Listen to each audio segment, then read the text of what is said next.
But if we sink down and give way to the temptation of Satan, we shall grow weaker and get no reward for the trials, and shall not be so well prepared for the next. In this way we shall grow weaker and weaker, until we are led captives by Satan at his will. We must have on the whole armor of God, and be ready at any moment for a conflict with the power of darkness. When temptation and trials rush in upon us, let us go to God and organize with Him in prayer. He will not turn us away empty, but will give us grace and strength to overcome and to break the power of the enemy. Oh, that all who see these things in their true lights and endure. Honest and good soldiers of Jesus, the good Israel move forward strong in God and in the power of His might. God has shown me that He gave His people a bitter cup to drink, to purify and cleanse them. It is bitter draught, and they can make it still more bitter by mourning, complaining, and repining. But those who receive it just must have another draught, for the first dose not have its desired effect upon the heart. And if the second dose not affect the work, then they must have another and another, until it dose has its desired effect, or they will be left filthy, impurity in heart.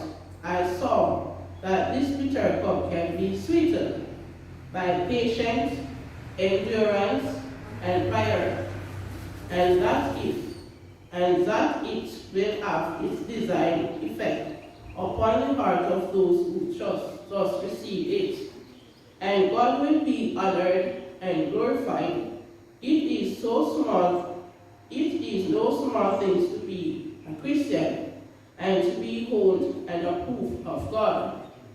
The Lord has shown me some who profess the patient truth, whose life do not correspond with their profession. They have the standard of pity altogether too low, and they come far short of Bible holiness. Some engage in vain and becoming conversation, and others give way to the rising of selves. We must not expect to please ourselves, lives, and act like the world, have in pleasures, and enjoy the company of those who are of the world, and reign with Christ in glory. We must be partakers of Christ's suffering here if we would share in His glory hereafter.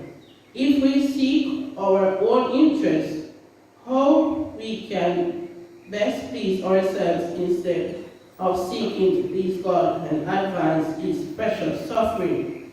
Cause we should dishonor God and the holy case we profess to love. We have but a little space of time left in which to work for God.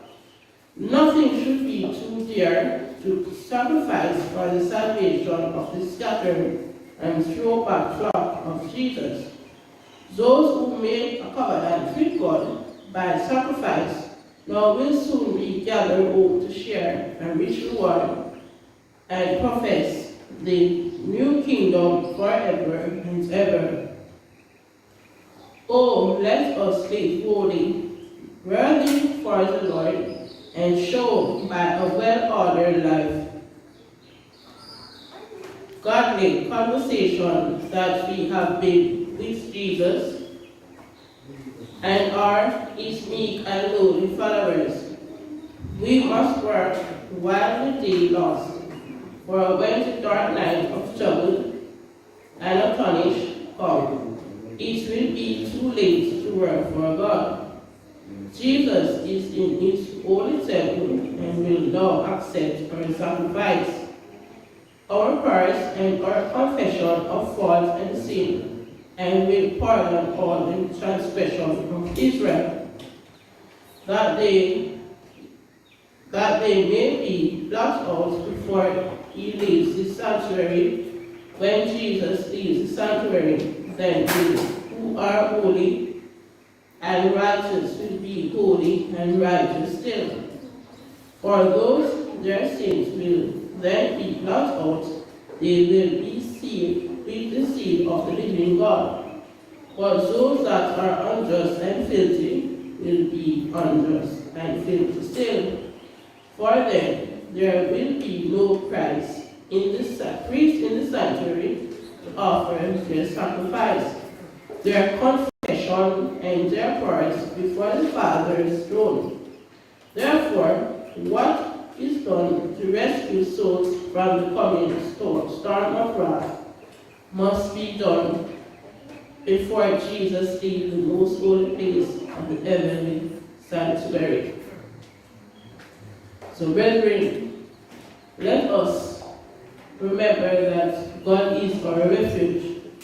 Let us remember that His grace is sufficient for all of us. Let us remember that He is our rock and our salvation. At this time, we're going to stand and sing, "The Lord our rock, in Him we hide, shelter in the time of storm."